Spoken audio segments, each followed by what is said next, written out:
Cities and towns do not run for executive committee. People do.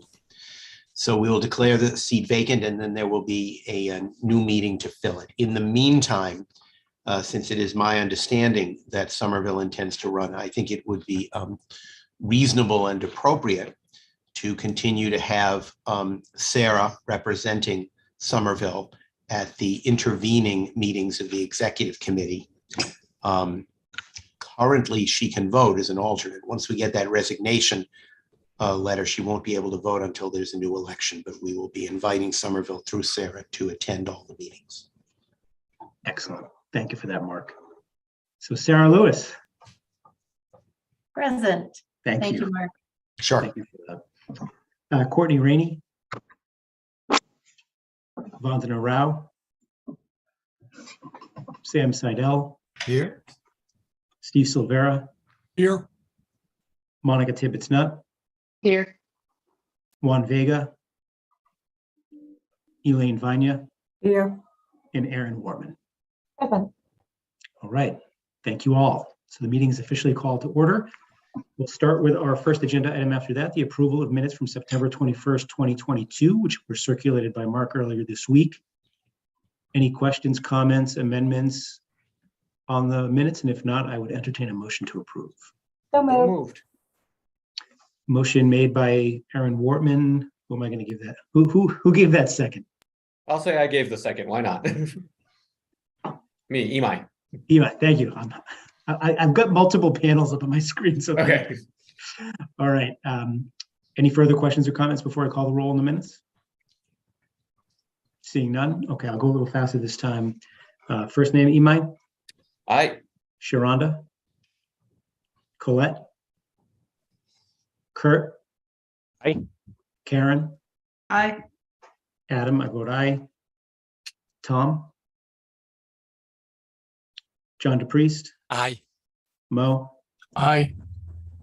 Sagan. Tabor. Aye.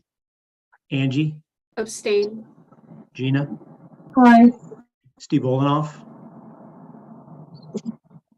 Sarah Lewis. Abstain. Courtney. Vandana. Sam. Yes. Steve Silvera. Yes. Monica. Abstain. Juan. Abstain. No, abstain. Elaine. Abstain. And Aaron. Aye. All right, minutes pass. Thank you. All right, next we will turn it to Sam Seidel for the report of the treasurer. Go ahead, Hi, Sam. everybody. Thank you, Adam. So this month, we're going to look at the June income statement, which you received in the email from Mark. June, of course, closes out the fiscal year. So we'll both be looking at what was happening in June, but also at the initial numbers for the year to date, which will take us through 12 months of the last fiscal year. Just a couple of general points to make. Because it's the end of the fiscal year, people are trying to get through all their projects and get everything, all the paperwork in, everything billed and finished and completed, which explains the 130% above budget for the revenue number in June. Just a lot of people trying to get a lot of stuff done there. The other point I would make is that you'll see as we go down the number that we get to the total operating net income, which is at the very bottom. It's the bottom line of the whole sheet. Last month, you'll remember in May, we made a correction to that number, but it's still a big number. It's 111,000 for the month of June. And that's because we're carrying a $75,000 contingency through the end of the fiscal year. So that's why that number is still pretty tall. As we go out, if you go to the right-hand side of the sheet, you'll see the year-to-date numbers. That's basically our first cut at how the year ended up. Those numbers will get audited and sort of cleaned up from there. But this is our first look at how the year went. And you'll notice that in the revenue number, although it was very high for the month of June, it was only 85% for the total year. That means that the revenue was below what we budgeted for the year. The explanation for that is really the vacancies, that it was just, it's always hard to fill positions, I think, particularly nowadays. it's especially hard to fill positions, and without those positions filled, just very hard to bill to those accounts. The work that is represented in that work that is in the 15% that wasn't done, we'll just carry over into the future years. But just to make a point there, and you'll see that the total net income down at the bottom of the sheet is 127,000. That represents that 75,000. That is the contingency number that we've kept on the books just for safety's sake. In some ways, the most important number at the end of the day is the overhead rate.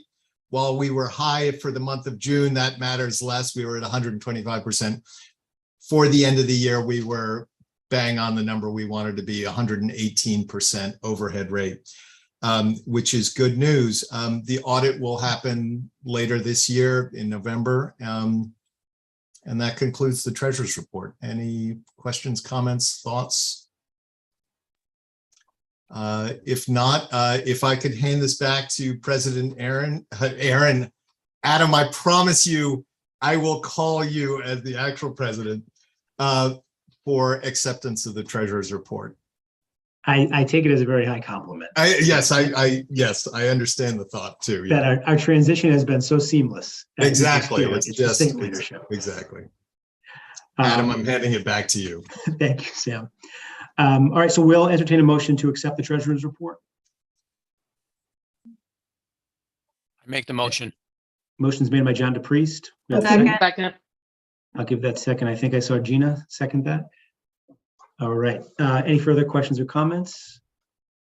Seeing none, I'll call the roll. Imai, Aye.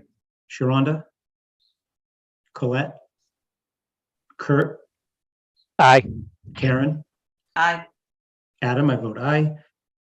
Tom, John DePriest, Aye. Mo, Aye.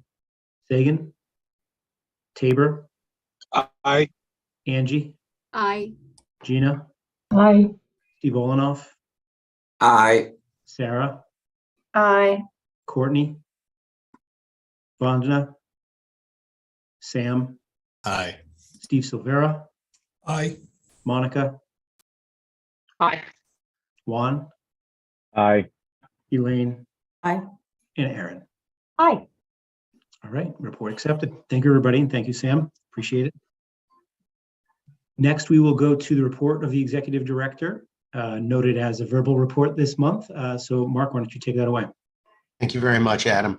I actually want to start by welcoming Leah Robbins back to the screen. Leah has been off on parental leave with Miriam, and she is now back. She comes back with a new title as our Director of Government Affairs, and we are all very pleased to have her back. So I just wanted to welcome Leah. Leah, you got anything you want to say? No, thank you. I'm excited to be back, and Miriam will probably make a hello at some point during the meeting. So I hope so. thanks. It will help us keep quorum. My report will be a fairly brief one today. You'll be getting a more detailed written 2-month report at the November meeting. I thought I would mention the Good Jobs Challenge. We have a signed contract in hand with the City of Boston and indirectly with many of the other partners, including the funding agency, the EDA. And we are now beginning our work on the Good Jobs Challenge, which, as you know, was a very large contract, an award that we received. That team is led by the City of Boston. It includes a number of what are called backbone organizations in 3 sectors: clean energy, healthcare, and childcare. MAPC is playing a coordinating role for much of the project, but we are participating very substantively in terms of the work that's being done in 2 of the sectors, clean energy and childcare. That will be worth to the agency over, I can't remember if it's 2 or 3 years, sorry, about $800,000. But much more important than the money is the work. We'll be working closely with the administration, both this one and then the next one, with our legislative colleagues, with cities and towns. This is not only a Boston project, even though Boston is the lead. We are going to be working in other communities as well with the backbone organizations that have expertise in clean energy and childcare from an employment and workforce perspective. And I view it as one of the most exciting projects that MAPC has been working on and will have worked on in the past decade, and a linchpin of our efforts to try and recover in an equitable and sustainable way from the COVID pandemic and the accompanying recession. It will not be made easier by the economic headwinds that we are facing, both due to inflation and the prospect of a recession, not yet here, but the prospect.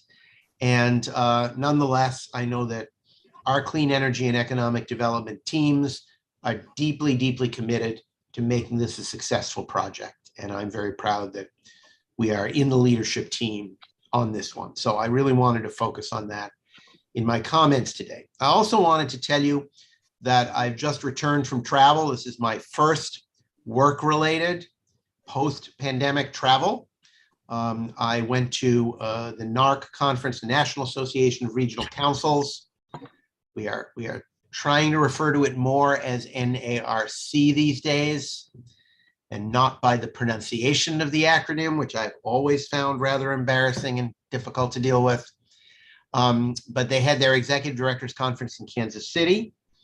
And I also used it as an opportunity to go and meet with our colleagues at CMAP in Chicago, the Chicago Metropolitan Agency for Planning, and talk about programs and initiatives, some of our federal advocacy work, both for funding and for recognition of the role of regions. And it is always fabulous to have the opportunity to see and hear about projects that are run by our sister agencies that I think offer a great opportunity for us to grow and expand into new areas. I'm jealous of the fact that right there in the 60 Temple Place of the Mid-America Regional Council, which is the greater Kansas City area covering 2 states throughout that metropolitan area, right in that office, they run the 911 system for the entire region. Not individual municipal systems, which are both overstaffed and in some cases underperforming, but a single unified regional system that works effectively and efficiently. It was great to hear what some of the organizations are doing, particularly CMAP in Chicago, regarding close work with cities and towns, both monitoring and supporting their expenditure of ARPA dollars. Brought back a lot of good ideas for that, I think. And it was also very interesting to talk with my colleagues about plans that we are trying to hatch together to see if some of us can apply as a team of regional agencies for the Thriving Communities Challenge, which is a new challenge coming out of USDOT and HUD that bears some similarities, not honestly as much as I would like, but some similarities to the sustainable communities that some of you will remember from the Obama administration. So it was a very useful trip, tons of good ideas. My staff does not really like me to come back from travel because it always results in long memos about do this, do that, do the other thing. Spend 6 hours researching something that you don't have time to research, but it's part of the job. So let me stop there. And I think that Gina had a question or a point she wanted to raise that could be others have. Thanks, Mark. I just wanted to ask about the Good Jobs Challenge. I'm sorry if I should know this, but what is the goal? So the goal is to try and increase employment with good pay and good benefits in 3 sectors from the federal government's perspective to help the nation to recover from the pandemic. And we chose is kind of a funny word, 3 sectors. An important role that MAPC played in this endeavor was originally the project was going to include childcare, healthcare, and biotech. And we felt like from an equity perspective, from a Metro Common perspective, The sector that really needed more help and support was childcare, because there are at least 3 different ways through the childcare sector that we can approach issues of equity. And that is through the childcare workforce as it presently stands, and helping those folks to be better trained, better benefited, and better paid with greater longevity. Secondly, bringing new people, particularly from communities of color, into the childcare sector, again, with that better pay and benefits. And third, helping the parents who need childcare, particularly in single-parent households or in other households for whom childcare may be a great financial stress. So we actually won that argument. I think maintained good relationships with the biotech industry. Anyway, we were in close contact with folks there. But we're very, very pleased to have all 3 of these sectors represented in the challenge. Thank you. Sure. Thank you, Mark. Thank you, Gina. Any other questions for Mark? All right, I don't see any, so I think we can say thank you, Mark. I don't think we have to take a vote, thank goodness, on accepting your report. So why don't we move to the next agenda item, which I blocked on my screen. Report of the Legislative Committee, which will include some general legislative updates and a placeholder in case we were ready for legislative priorities for next session. But am I starting with Keith or Lizzie or Mark? Who's going first? I'll start. It's Keith. Hello, everyone. Welcome back, Leah. Congratulations on what I heard was 2 new titles, one at work and one at home. So that's just great. The Legislative Committee did not meet this month. We'll be meeting next month, but and having further discussion of our legislative priorities. So I will hand it off to shall I hand it off to Lizzie? All right. So thanks very much. Thanks, Keith. Yes, we're gonna spare Leah one more meeting, although Miriam is with her right now. So you should all look at this gorgeous little girl on their screens.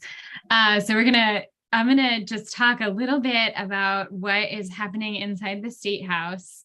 And then I am going to talk just very briefly about some of the legislative priorities that we're going to take next session, which are things that we've actually already taken positions on over the years. So at the moment, I think we are all anxiously awaiting an economic development bill and a supplemental budget from the State House, which we have heard are likely to move together, though it is very unclear to all of us what the details are of those particular pieces of legislation. I think the rumor that seems the most true is that the legislature seems poised to kind of pull out some of the bonding pieces that are inside economic development, if not all of them, because that would end up requiring a roll call vote, which they can't do in informals. So what we have been hearing is that the economic development bill is likely to move with some, but not all, of the originally proposed ARPA funding. And then the supplemental budget will actually kind of move those additional dollars to close out the fiscal year. That is supposed to occur by October 31st. And I'd say for the past several years, it's gone beyond that. I think the latest it went was like early December. And usually the comptroller just like slowly but surely loses his mind the longer it goes. And I think 2 years ago, like went to the legislature and like yelled at them. It was like a wonderful State House news story. But so we're hoping that will happen anytime. I think we've heard on timing, anything between now and Thanksgiving is when the legislature is kind of expected to move on both of those pieces. I want to share with this group that there are a number of priorities that we're continuing to push inside that legislation, although we're a little agnostic about sort of whether it's in ECDEV or whether it's in the SUP. We really just kind of want to get it over the finish line. Some of those major priorities include funding for downtowns and Main Street revitalization. This never made it inside the economic development bill this year. We were very disappointed. So we're just going to continue to push for that, recognizing that it is not likely that we will see that included. we are also pushing for, there's some additional dollars that were included to support for new arrivals, new immigrants. And we are voicing support for those additional funding, those additional dollars that I think were originally included inside the SUP. There are a number of sort of outstanding provisions that kind of left on the cutting room floor inside economic development, which we're also continuing to kind of push through the end of the legislative session. And this includes everything from some of the provisions around eviction ceiling to some of the provisions, even trying to just remind the legislature that we care very much about the outstanding public health legislation. So it is a big comprehensive letter that we're going to be sending up to the State House to make sure that all of those pieces move across the finish line in the remaining months that they have left. So I want to see first if anyone has any questions. I'm sure there's a lot more detail that the team could go into, but I'm going to ask them to hold because I want to make sure we get into the later part of the agenda. But Imai. So with the things that, since they're not going to take bond votes, do those get handled in the supplemental budget, or are those completely falling off? And if so, what has fallen off, particularly of note, not everything, but. Yep. So I actually haven't done the analysis of what is out there that's outstanding. Most of the things that require bond authorization are not going to, the well isn't going to go completely dry, but it does actually tee things up for the start of the next legislative session that they'll have to move really quickly on. Yeah, Matt noted in the chat that the MassWorks, he wrote it just to me, he didn't tell it all of you, that the MassWorks would be the biggest piece that we would need to make sure that we really advance quickly. But all of those bonding provisions will just essentially be on hold. In recent years, the legislature, when I first started doing legislative advocacy work, they would take bond bills and then they would really wait for them to expire before they actually advanced another bond bill. In recent years, that hasn't been the approach that they've taken. They've kind of done a 5-year bond, and then around year 3, they'll pass another 5-year bond. So in the vast majority of instances, there's still actually bond authorization that's out there that they can continue to borrow against for capital.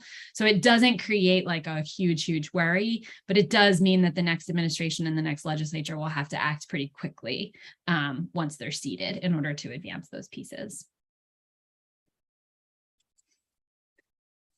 Any other questions? All right. Well, so I wanted to talk very briefly, because I know the next part of our agenda we're very eager to have, but I wanted to talk very briefly about how we're planning for next legislative session. So I think, as everyone around this table knows, the government affairs team undertakes a very long process of having a lot of conversations with stakeholders, with sort of likely allies, with some unlikely allies, to really help create a legislative agenda every 2 years, so that we're really kind of out in front on our legislative priorities. So the team did an incredible job doing that this year, had a ton, and it was the mighty team of Matt and Georgia for the most part, had a ton of conversations with everyone at MAPC, all of our sub-regions, and again, a number of our coalition partners and stakeholders. And we are in the process of kind of putting together our new legislative priorities for next legislative session.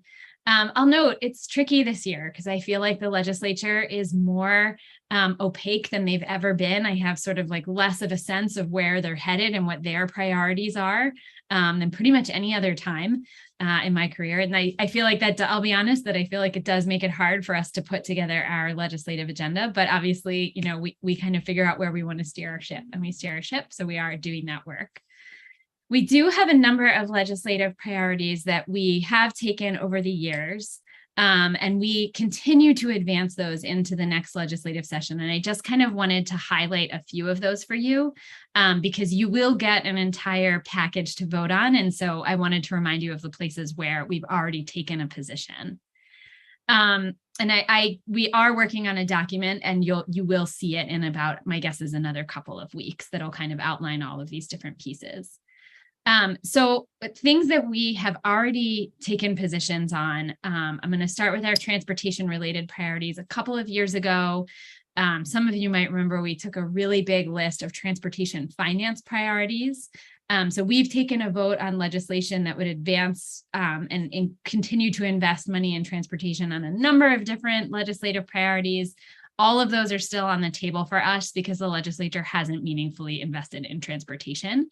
And, I think we will see how that plays out this legislative session and what the appetite looks like for that. But all of those are still on the table and include things like regional transportation ballot initiatives, value capture measures, funding around transportation network company fees like Uber and Lyft fees. And then over the years, legislation has been filed around things like congestion pricing and vehicle miles traveled fees. That legislation hasn't gone anywhere. It might be the time to try to advance something like that, something really bold this legislative session. But we've already taken a vote in support of some of those pieces. Alongside some of those funding pieces, we have also taken positions in support of means-tested fares and fare-free transit. We have positions on both of those. And again, this is another piece that we really thought might get close to finish and address this session, but then wasn't. So it's something that we will definitely continue to push next legislative session. On housing-related priorities, we've taken a number of positions around income tax credits for affordable housing, the Tenant Opportunity to Purchase Act, the right to counsel, which would give folks facing an eviction a right to legal counsel, and the local option transfer fee, which might actually move for the city of Boston by the end of this legislative session, but we're hoping to see statewide enabling legislation, so any community could increase a transfer fee. Legislation around eviction sealing, which would seal eviction records. And then we have for a very long time been very active in a coalition that would advance increasing the deeds excise fee to invest dollars in clean energy investments and environmental investments alongside housing investments. And I think that coalition continues to meet, and I think that idea would be something that we would try to float again this legislative session. And I could see MAPC actually taking an even bigger leading role in that effort. Our economic development priorities are really broadly focused. One of our major priorities there is actually around fostering growth and supporting artists and the art community. And so we've taken a number of positions on an artist workspace tax credit and then fostering art businesses in cultural districts.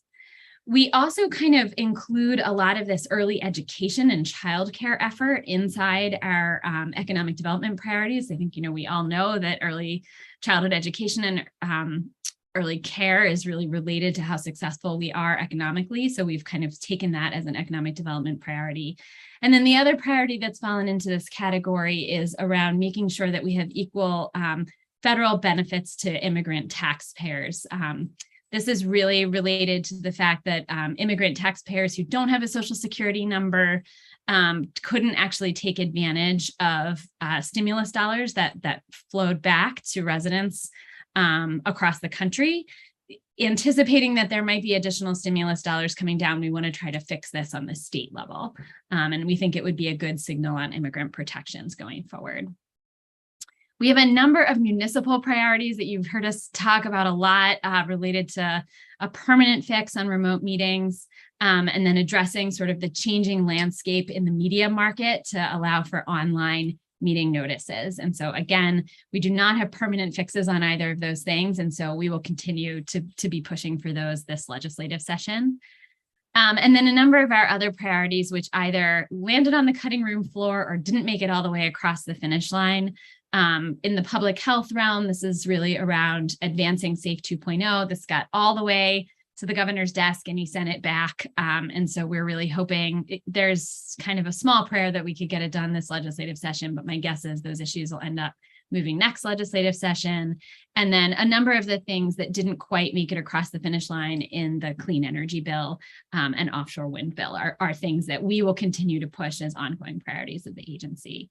And then it will not surprise all of you, and I will not go through these. We have a whole range of budget priorities, which we will continue to push. And these are items that are always historically pushed inside the state budget, and they are on a wide array of issues, including food security, housing investments, DLTA, and Shannon, obviously. And I'll just note that it'll be really important for us to have a big presence on those issues this year, because historically when a new administration comes in and they don't necessarily know what all the line items are, we have to do a lot of education inside the building again to remind folks why these things are so important. So those will end up kind of taking more of a front burner this year than they might have in previous recent sessions. I think that's everything. Again, I'll send out a document that kind of outlines all of these pieces, but I wanted to remind all of you sort of where we are in our legislative priority development and a number of the places where we've already taken a position, and we'll expect to continue to advocate this upcoming session. Thank you, Lizzie. Incredibly thorough and helpful. Thank you very much. Anybody have any questions, comments, suggestions? Everybody wants to get to the round robin. I think everybody just wants to get to the sharing. Oh, Karen, go ahead.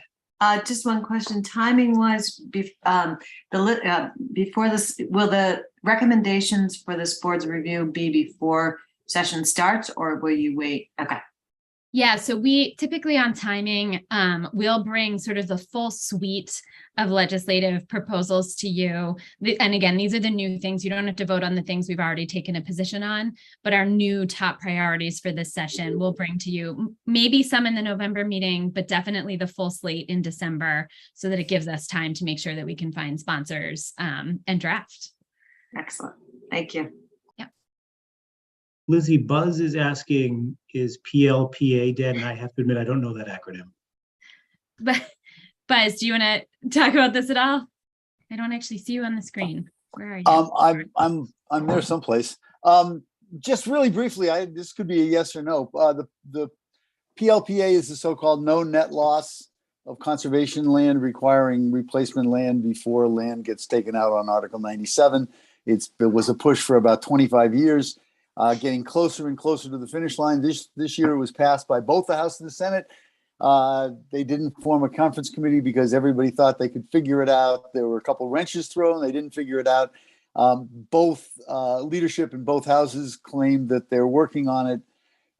My knowledge of the people who are the leaders in the conference committee sort of suggests I'm not sure they can shake hands. So I'm a little worried, wondered whether you had a yes or no sort of elevator speech on it.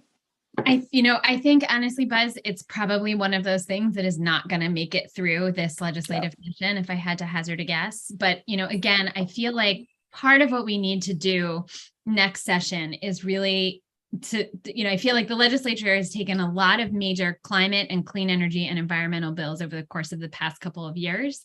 And part of what our push needs to be is to say, like, okay, the work's not done. You have to kind of do one of these bills every single legislative session. And so it would be my hope that we can kind of pull some of those pieces together, particularly as we're looking ahead to next session. So that would continue to be a priority for us.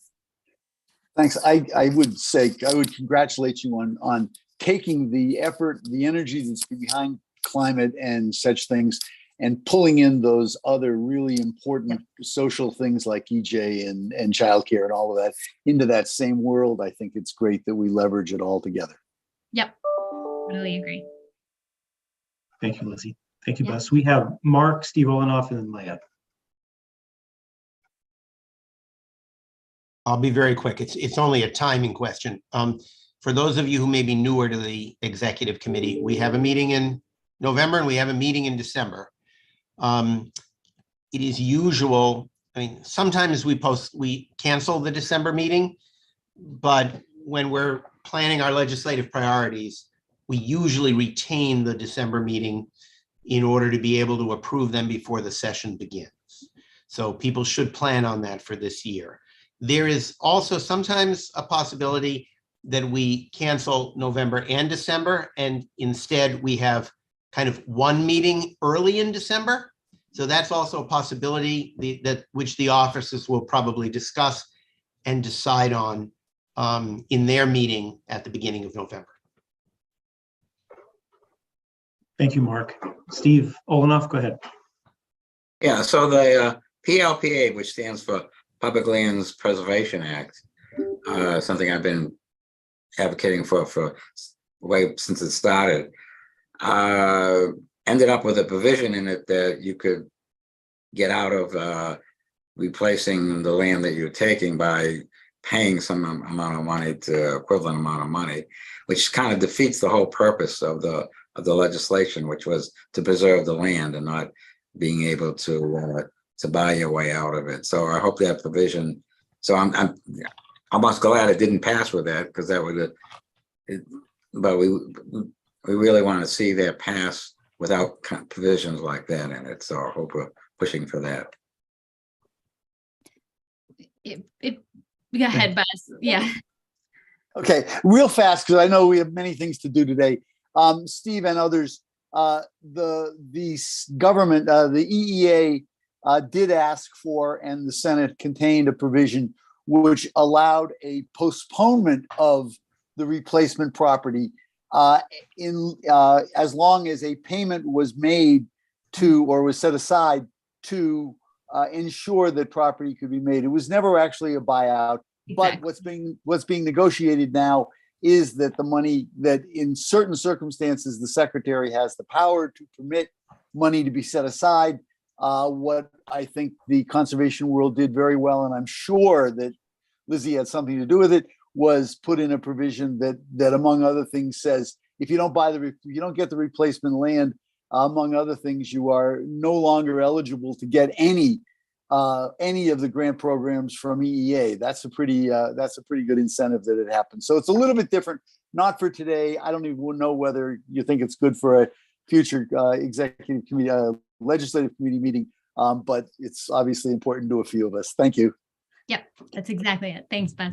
Thank you, Steve. Thank you, Buzz. Leah, go ahead. Awesome. I just wanted to say sort of briefly that as we're speaking, the Senate Committee on Global Warming is having an oversight hearing with EEA, and the senators have been bringing up a lot of these issues, Buzz, about, how are we going to continue this effort going forward to be looking at the environment? How are we going to be looking at no net loss provisions and bringing that up amidst the climate discussion, not just on a preservation process. So I think it is an ongoing discussion in the legislature. I think Lizzie's right. We're not quite sure what's going to happen this session, but it's at least on their minds, which I think is a really good thing among all of the swirling end of session priorities. So thanks for bringing it up, Buzz.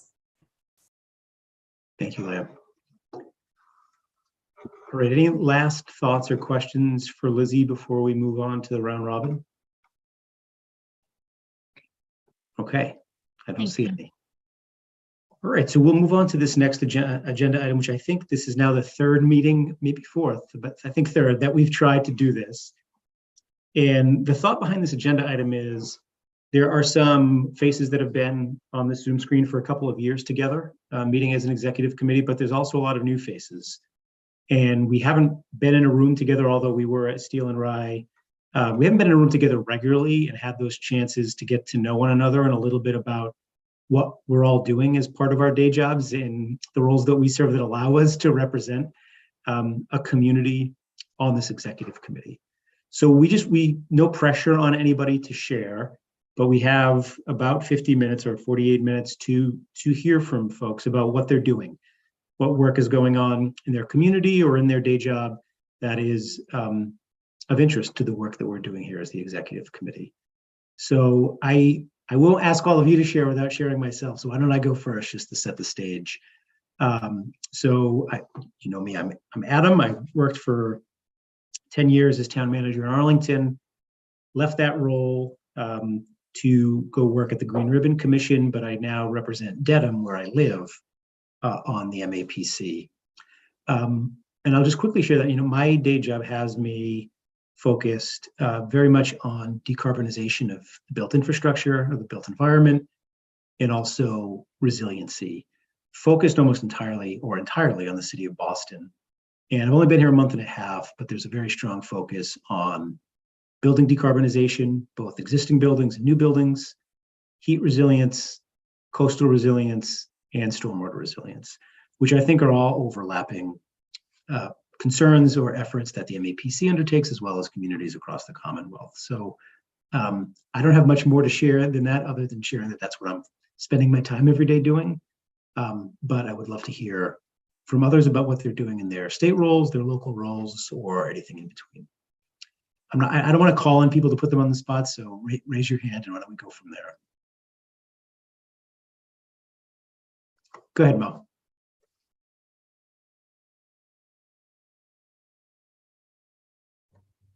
Yes, there were three things going on in Needham that might be of interest. Needham has begun a process to develop a a climate action plan. We have an item in town meeting next Monday night to fund a consultant for the technical portion of that. Some of the committees are very interesting. The one I serve on is a process committee. How do we get the town process to adopt a climate action plan? Some of the other things that are being considered in the town are electrical aggregation, which has come up before. Another item on the town meeting agenda is the acquisition of 34 of a 64-acre piece of land along the Charles River. The town would get its share of that property for $2.5 million. Northland Residential would create a 70-unit friendly 40B for age-focused housing, so living would be on one level. A portion of the living would be on one level. There would be other rooms in the house. Naturally, the Finance Committee is opposing the spending of the $2.5 million for 34 acres, but we think we can get that through town meeting. Needham also has a housing workshop committee that is producing extremely useful data and has worked very hard. It's an astonishing report in draft form, very, very comprehensive. So that's what's happening in Needham. Thank you, Mo. I would only note that people can ask questions too if they want. So I see Sarah from Somerville raised her hand. Sarah, why don't you go ahead? Oh, I have one more thing to report later. I'm sorry. Okay.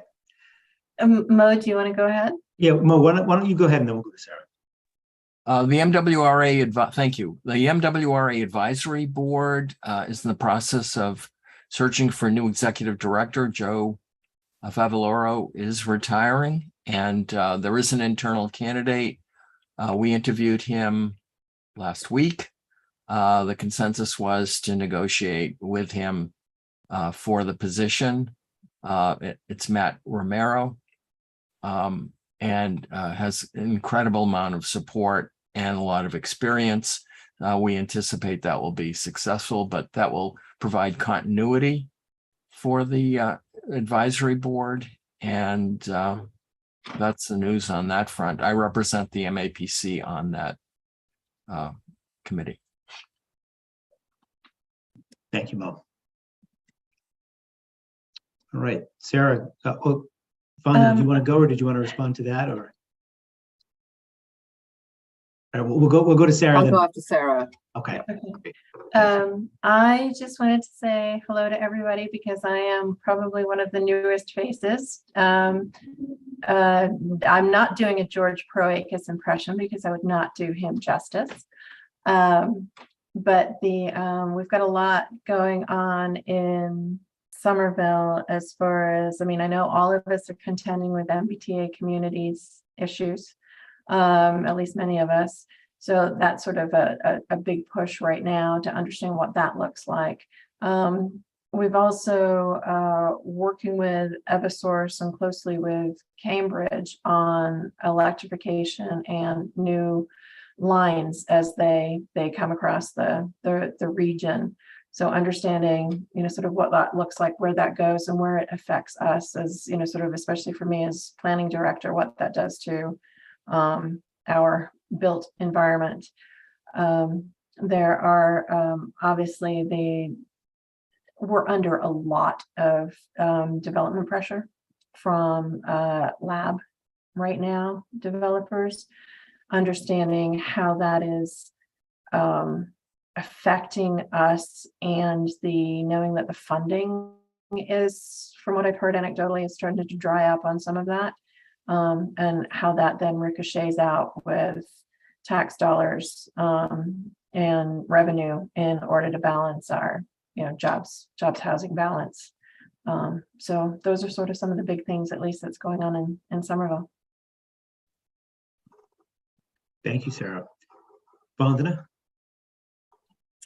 So just a couple of quick updates from me. Happy to report that the drought seems to be slowly but surely abating, and conditions have certainly improved with the last 1.5 months of good rainfall. When I say good, it's because it's slow and steady and helps to seep into the ground rather than having a lot of these high burst events where the water just runs off.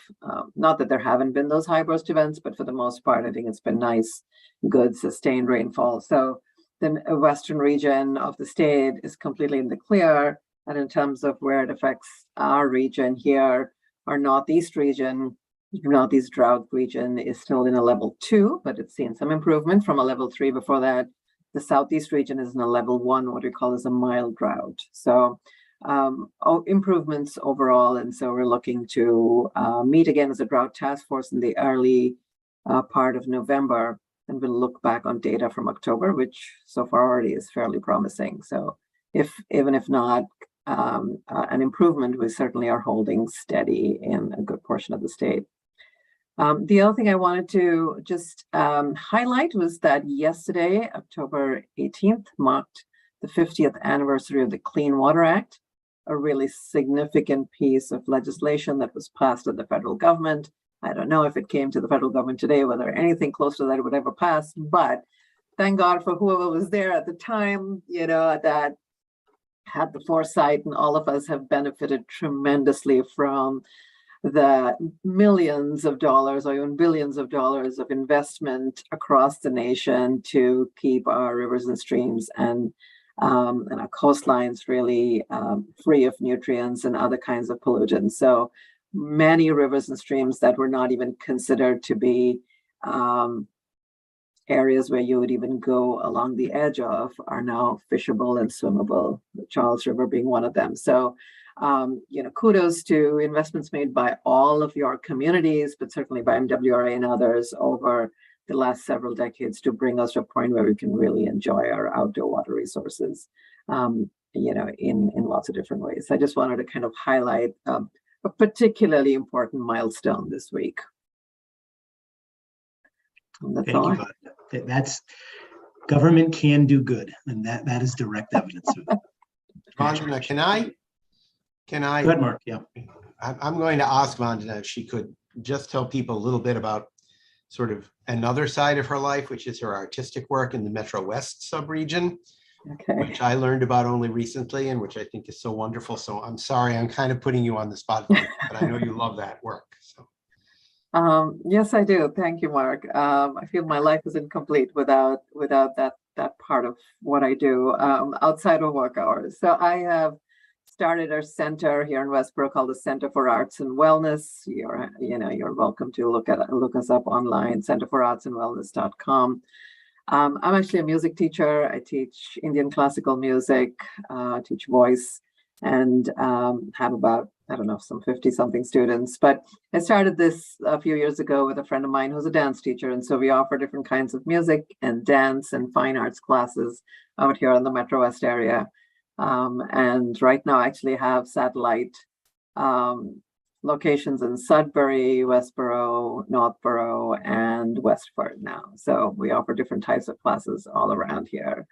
So it fulfills me in ways that, although I'm as passionate about my day job, having music as my anchor really kind of rounds me up in many ways. And so those of you that love music, I'm sure you know what I mean. And those of you who only listen to it, but still find an anchor there, that's awesome, because we need people like that to also help promote what we do and encourage it among your family and friends. So I'll stop there. Thank you, Vandana.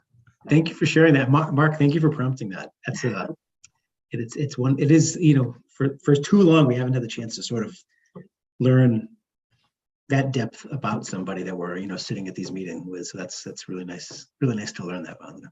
Both these sides of my life don't often intersect, but certainly in this MAPC space, they do, because you really do work on all of those arenas and then some. So it's very nice to see how much in recent years MAPC has been doing to enhance and advance creativity and art in our communities. So. Right. So Sam, I know you need to go, and I saw you raised your hand. So why don't you go, and then we're going to go to Aaron. All right, so just very quickly, sort of spinning off what Vandana was talking about, her artistic side, the most interesting thing I'm doing related to planning, I don't do a lot of what I call hardcore bread and butter planning these days, but during COVID, I started what I call a video podcast, which is trying to look at cities and how they work. And its origin, which also Vandana sparked in my mind, was an MAPC conversation. When COVID happened and we were all very nervous about what this meant, in the course of one of these meetings, I remember having the thought that this was also the experiment we never thought we could run, which is shutting down an entire city for an entire day. And from that time, about 2 years ago, I've just been trying to look at cities from lots of different perspectives and people.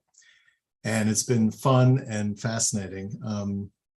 And sometimes gets at sort of the hard-hitting issues, and sometimes it's more a tour of the MIT Museum, which is one of the ones I did recently. But it's been a lot of fun, and that's what I'm going to share with the group. I have to jump off because I have family in town, and I'm going to go address that issue right now. But just wanted to share that. Thanks. Thank you, Sam. Aaron, why don't you go next? Sure, thanks, Adam. And I gave a little, I dropped in the chat the syndication of Sam's episodes, and you can stream. Yep, no problem. You can stream as you continue. So, so for those that don't know, I am the Director of Planning and Community Development for Stoneham. I've been here almost 8 years now, but I've worked in North Suburban I'm in my 17th year, which is kind of crazy. So I really have an understanding of, this area. But I'm proud to say that I am a survivor of Open Town Meeting this week. And anyone that has Open Town Meeting, it is wild. We call it the Wild West. But I am proud to say that we adopted town meeting adopted 4 different zoning articles this week, which some longstanding executive committee members know is no easy feat, particularly in the place that I work. But it's really forward thinking, and I'm really excited about it. Lowering parking requirements for housing throughout town, and also even lower in our downtown, allowing more by right housing. These are huge things for the town that feels like very strongly about staying a town, even though we're 24,000 people and 4 square miles. I think it's a huge feat. Improving our inclusionary zoning bylaw. We have adopted an affordable housing trust in the last year. We have appointed that trust in the last month. Just really great planning work getting done here, and also a lot of great land work done. We're doing a huge wetlands restoration project. We are working with DCR, MWRA, and DOT on doing a loop around Spot Pond in the Middlesex Fells. We're doing a lot of roadway designs. We're working with Arlington and Winchester on some sustainable landscape ideas. And we're building a brand new high school despite overrun pricing and cost overrun. So we're a lot getting done here. Super excited about it, and I welcome anyone to come on over. We'll be celebrating the 350th anniversary of Stoneham in the next 2 years. So I think it's kind of like a mad dash to kind of get everything done prior to the 350th celebration. So just very exciting stuff. That's great. Congratulations. Sounds like a lot of work culminating in a lot of success there. So that sounds great. Yeah, I like to say I'm a survivor of town meeting because that's truly how it feels. Yes. Yes, I can relate. I can relate to that very, very much. Kurt volunteered to go next. Good afternoon. Hope everybody can hear me okay. So, hi, my name's Kurt Bellavance, and I've been on the executive committee now for a few months. I've been I'm the director of planning and community development for the city of Peabody. I've been there for about 5 years. I started out my career with the city of Peabody back in the 90s.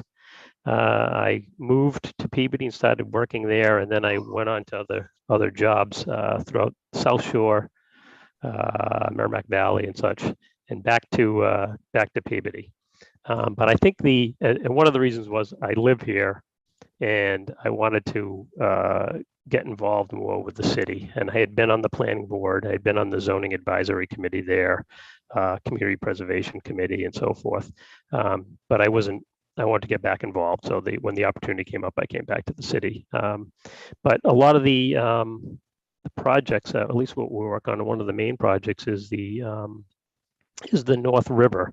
So most people, some of you may not know that the city was the leather capital of the world at one point, and we still have many structures remaining in the city that are old mill buildings. We built a canal, and basically they would clean and I don't know what the right word is, but defur the hides and with some nasty chemicals, and then we'd drop that all in the North River and send it along to Salem and out to the sea. So we have a lot of factories and a lot of polluted and contaminated sites that we're working on cleaning up. We have some interesting architecture there, but that area sits at a lower level than our Main Street area. And our focus really is to kind of revitalize that area. There are a lot of industrial uses and things going on back in that area, a place that you wouldn't feel comfortable walking around. But we've persisted in trying to clean up the North River. We're creating a river walk along that. It'll provide some flood capacity for that location, as well as we're trying to plan for the future and climate change. So right now, with the help of MAPC, we're looking at creating some climate resiliency zoning along that area. We feel that the Riverwalk is moving forward, and we'll have that in place, and we want to start to address the uses around that area. Our Main Street, believe it or not, we have 0 vacancies on Main Street, and as soon as something becomes vacant, it gets scooped up pretty quickly.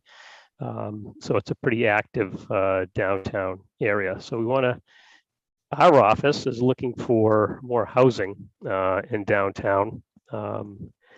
We work closely with the city council. For some reason, they don't think housing should be in downtown. They think it should be at the highway. There are a few multifamily housing areas along the highway that are getting built, but we really want to focus on the downtown area. Some of the other challenges that we have are the North Shore Mall.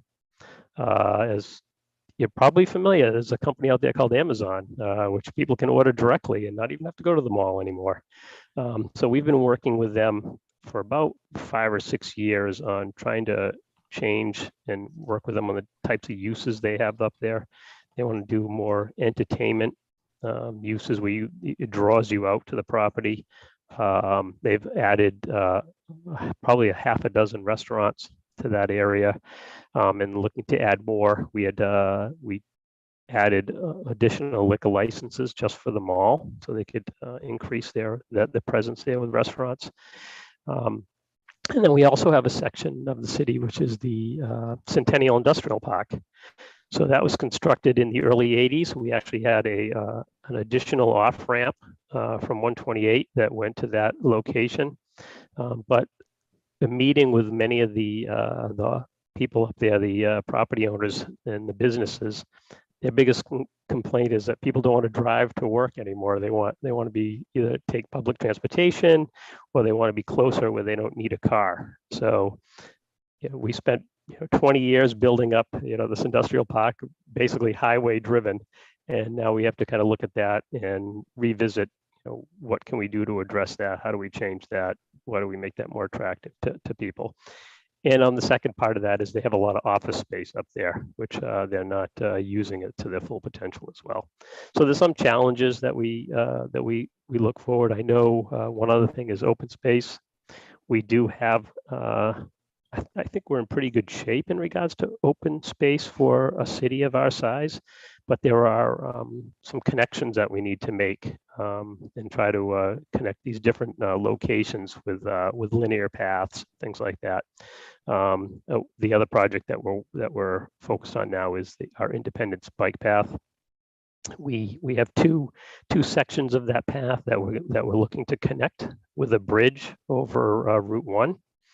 And that actually it connects our two bike paths as well as the Border to Boston bike trail as well. So we're hoping to create a small hub kind of in that general location where people can access a couple different bike paths and use that as well. So those are some of the projects besides some of the zoning that we're working on with City Council, some smaller projects, but it keeps us busy.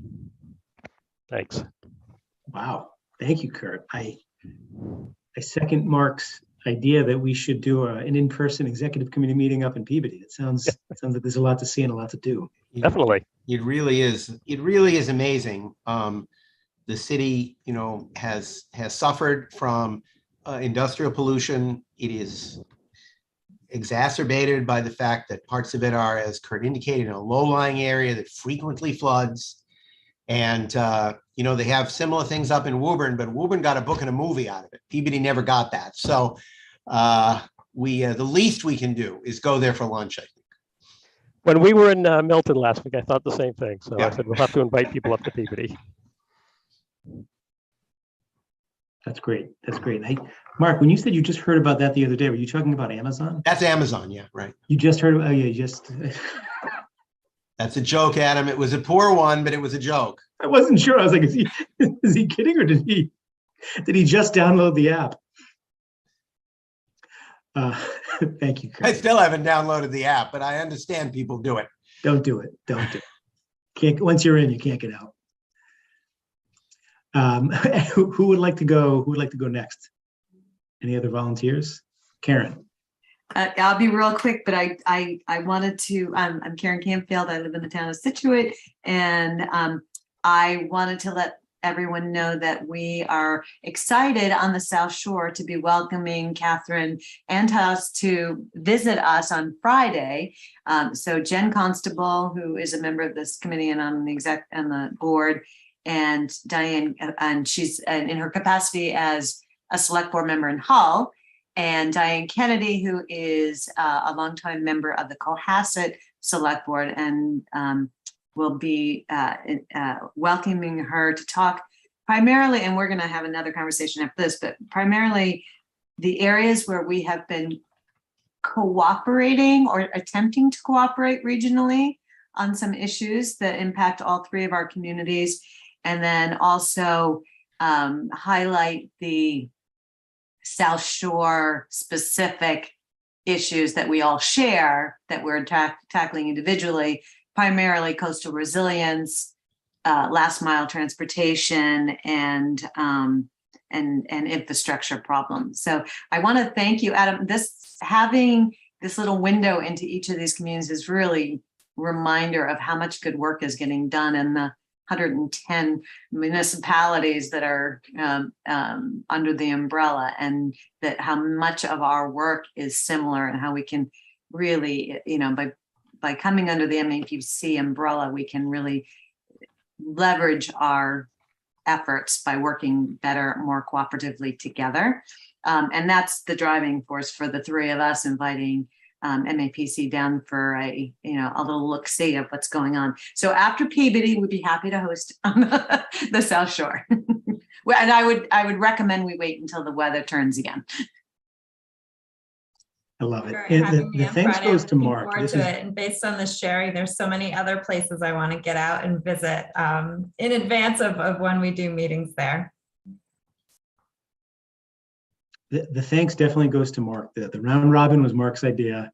We've kept it on the agenda, and I agree, it's great. I mean, this is a perfect way to learn, inspire, and I mean, just to speak for myself, if you spend too much time on social media, you think the world's falling apart.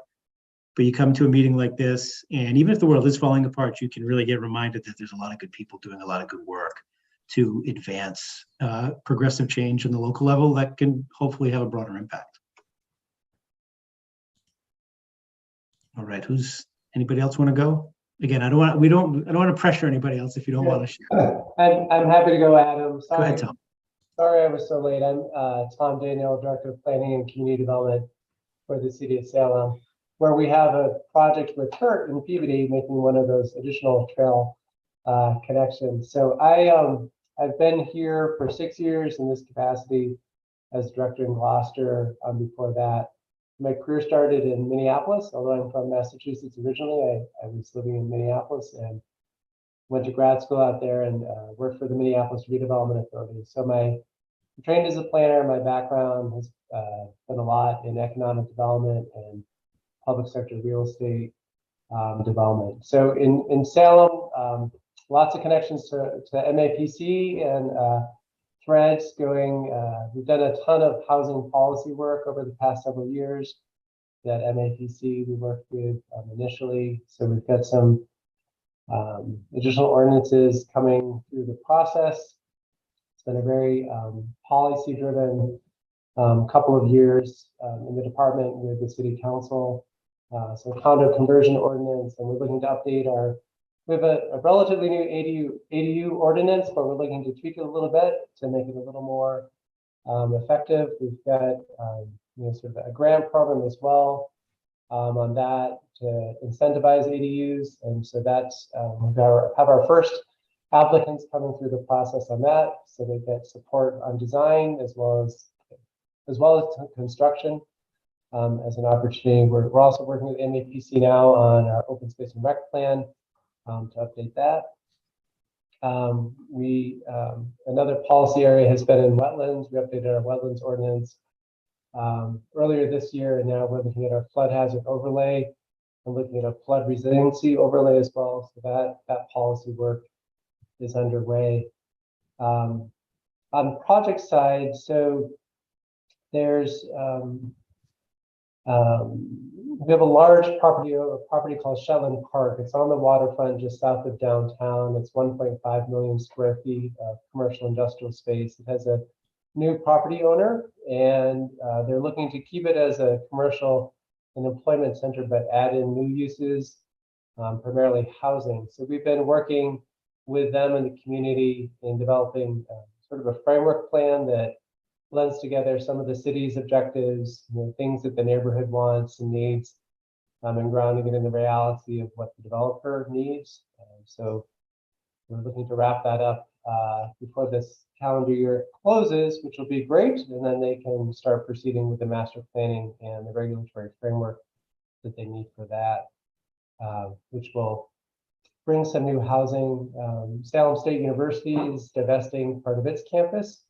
So there'll be the Commonwealth just announced awarding those development rights to a partnership with Avalon and wind companies. So there'll be a new multifamily housing neighborhood on that the portion of that former campus in a few years. So excited to get that going underway. We also have we're going to be the home to the Commonwealth's second offshore wind port. And so big news on that was that at the end of September, the partner who is going to be the port operator and owner, Crowley, they actually closed on the property. So that was very exciting. So they now control the property. And in collaboration with Avalon Grid Renewables, we're working together on bringing that project forward. Tremendous opportunity, not just for Salem, but for the region, in terms of new jobs, new industries, supply chain, just a lot of good opportunity for the region. And so we're focused, as in addition to sort of the complexities of the permitting and the partnerships and the funding and the fact that there's no economic development bill that got passed, which is incredibly frustrating. We're also looking at, just the workforce opportunities, particularly for environmental justice communities. So we're collaborating with the regional WIB and Essex County Community Foundation and some of that work. So that's a few things going on up here. And if you are coming up here this month to enjoy the Halloween festivities, we welcome you with open arms, but we ask that you leave your car someplace else. So drive somewhere, hop on the train, take your bike, come by kayak, jump out of an airplane with a parachute, but leave your car. You want us to all park in Peabody, Tom, is that right? No, park before you get to Peabody. Thank you, Tom. Adam, could I ask a question? Yeah, I was going to say, I thought Tom was going to get through that whole thing without saying the word Halloween, and then he get there right at the end. Go ahead, Mark. I'm going to ask a question, and we don't have to get through everybody today. We can do half today and half next month, but I wanted to ask a question because we have several people on the line who spoke about new ordinances or bylaws going before city council or town meeting. And I have a question that I keep hearing about the housing choices, like legislation. I have a feeling Juan may be very interested, and Elaine, if she's still on, may be very interested in this as well. A lot of the talk about housing choice has tended to be about the multifamily mandate, which is fine, but that's actually not the reason the bill was passed. The bill was passed to reduce voting majorities from 2/3 to majority for a variety, I think it's 9 particular activities. And what I've been hearing is that a lot of people are having trouble with that because as they craft their ordinances, they are finding that if they're even a tiny bit different than the exact language in the legislation, they feel they can't go for a majority. They have to go for 2/3. And I don't have any running list of housing choice ordinances or bylaws that have passed on the local level. So I'm just wondering, what people's experiences are, those of you particularly who are, either on planning boards or planning directors in communities. And, people may want to say it now, or you just want to maybe send me an email afterwards, but that's an issue I'm increasingly interested in tracking. So what are you asking? Are we having trouble determining if it's majority or supermajority, or? Right, or are you deciding to just go with supermajority because it's safer? Or are you deciding to go with majority? I've heard some town councils are interpreting it very narrowly. I would say for Stoneham, if there's an item before our planning board, who's our, special permit granting authority, we just ask for town council's opinion prior to the vote, so they know what that threshold is, and then we have it in writing. But we cite, like, I look at the petition, I say whether or not I think it impacts from the update of section 9 of 40A, and he either agrees or he agrees. I'll be honest, he just agrees. But then it's in writing, so then prior to the vote, the approving authority knows that. And the same thing with town meeting, because some of our zoning items were majority and some were super majority, and we have to announce that prior to the vote, so there's no ambiguity. Because we did have a situation where it was assumed that it was super majority on a housing project in our downtown. We had one member recuse themselves. So that means it needed a unanimous vote. It was not a unanimous vote. And then we had to go back at the next meeting and say it was actually a simple majority. So the item did pass. But I mean, from a professional standpoint, everything should be majority, simple majority, period. And if you need me at the State House saying that on repeat, I am happy to do that. But it's ridiculous. The 2/3 in general is ridiculous. And I'm sure others would agree. But. I would think I'd agree with what you were saying too, Aaron. We always have a city solicitor provide an opinion in regards to that. We've had 2 projects. Both times they wanted the city solicitor to give an opinion. and both times he said it was a simple majority. And Kurt, have you had any, those sound like projects, have you had any ordinances or bylaws that have come up for a vote yet? You might not have. Not yet, hopefully. Okay. I mean, Mark, ultimately in a town form, wouldn't the AG, municipal law unit, reviewing the approved bylaw be the deciding authority on whether or not council properly interpreted the application of housing choice? Obviously a tougher analysis in the city because there is no further review. I think that's Lizzie, I feel like true. you're, Yeah, I think ultimately that's right, Adam. Yeah. If I there mean, was it a feels feels like maybe they should, yeah, I don't actually know if they put out bulletins, but it feels like putting out a bulletin would. They usually wait to get sued, or Yeah. they usually wait to have a question come before them. Yeah, Don't tempt the law unless you need to. I would say the problem is a lot of times at town meeting in particular, things fail by supermajority but pass by majority. So that adopted that adopted language wouldn't ever see the AG's office because it's deemed as failing, even though it actually would have passed. So that's why it's really important for towns to really make sure they work with town council. I meet with them 3 or 4 times ahead of time to make sure we really clarify with our moderator what's simple, what's super, because we don't want to not adopt a zoning article because it failed super majority when it only needs a simple threshold. Right. All right, so I see Steve Olenoff has his hand up. We have about 10 minutes left, so maybe we can get 2 more folks to share before we wrap up today. So Steve, why don't you go ahead? Yes, so Westwood, I don't think there was much discussion at all with a simple majority passed our version of the new multifamily provision there. So I don't recall I'm trying to remember, but I don't recall there's any discussion whether it should be 2/3 or majority, just went by majority.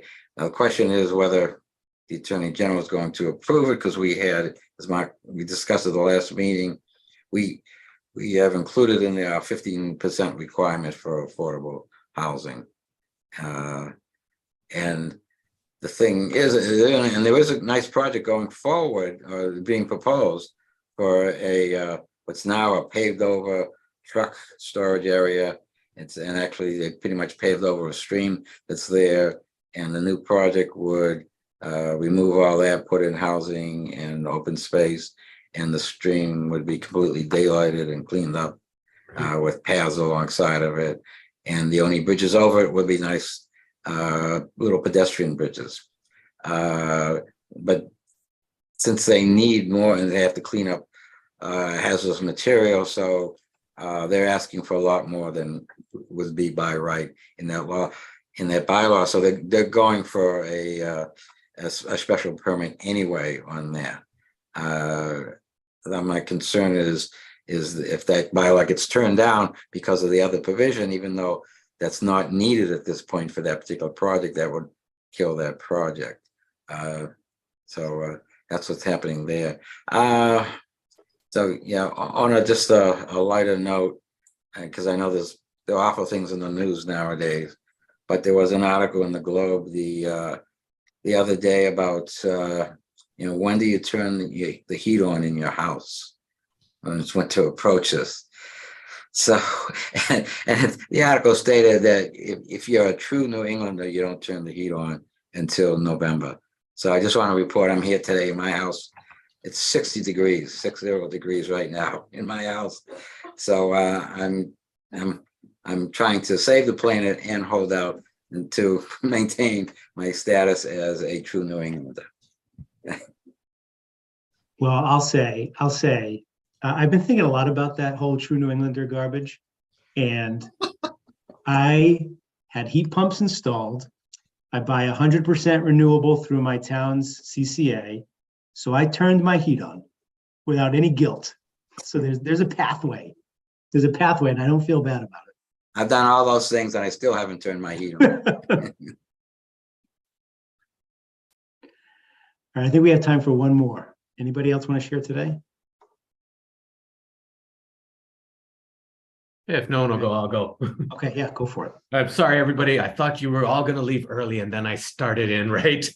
So, so I'm Ima Ayub, town planner for the town of Weston. One of the most common questions I get is, what kind of name is that you have there? Imai Kalani is my full Hawaiian name. I'm from Hawaii originally. Another question I often get is, how did you end up then in Massachusetts? And one might say I just maybe got very, very lost. Or actually, my wife is from here. She's originally from Wayland. So that's how I ended up here. And I'm not the one in my house who turns the heat on. It is my wife, the true New Englander, who does turn the heat on. As for what we're doing in Weston, couple of things. Nothing as big as exciting as what I heard about Peabody and Salem and those areas, but we are hoping to get a reconstruction of Route 30 going through town. That is right now in line for TIP funding, I think in 26. We just had a public hearing on it. It would add, the critical piece, I see it as adding a shared use path to Route 30, which would give a good connection, or be a good cornerstone to establishing a connection to those areas west of us, Natick, Wayland, and eventually get over the river and the highway to Riverside. So it could be a good multimodal piece. We did hear a lot of concerns in town from folks, the scenicness of the highway, how many trees are you going to take out? I don't want to overlook those concerns or, say that they're not valid, but I think they can be solved through good design, and ultimately the carbon gains of getting people out of cars, I think, are better than the carbon losses from tree removal. Not that I like tree removal either, any myself. And then the other thing, we are hoping to start a master plan. I think our master plan dates to 1965. I was reading through a little bit of it, and it referred to the newly formed Metropolitan Area Planning Council in it. So it's that's its kind of coinciding date with MAPC. We're good. What date was that, Imai? It was not. It said ours is 1965, I believe. Yes, that's right. So yeah, so it is. So hopefully we will be able to get a funding for that at the upcoming town meeting. And since we're here, I will apologize to Eric Hove and Mark Racicott, because they came to a meeting. Mark came to talk about some long-range planning with us, and I kept them there till about 10:30 or so. So I apologize for that agenda scheduling. And with that, I won't keep anybody here any longer. And Adam, I have one matter of other business just when you get to that. All right, so why don't we wrap today's round robin. We'll thank everybody for the inspirational sharing. I think it was great. I'm glad we kept putting it on the agenda because it was well worth it. And Mark, why don't you go ahead with other business? Yes. So folks, on the 27th of October at our annual, at our fall council meeting, we will be again with the Mann family presenting the Mayor Mann Regional Service Award. And I want to advise you that we have selected for that award this year 5 employees, 5 staff members in the cities of Malden, Chelsea, Medford, and Everett, who with funding from the RISE Foundation have contributed mightily to regional efforts to deal with opioid and substance abuse disorder in their communities. Some of you know, you may not all know, that MAPC has been deeply involved in this activity, particularly in the Metro Mayor's region and also in Metro West, through a whole variety of service, legislative, and funding-related activities.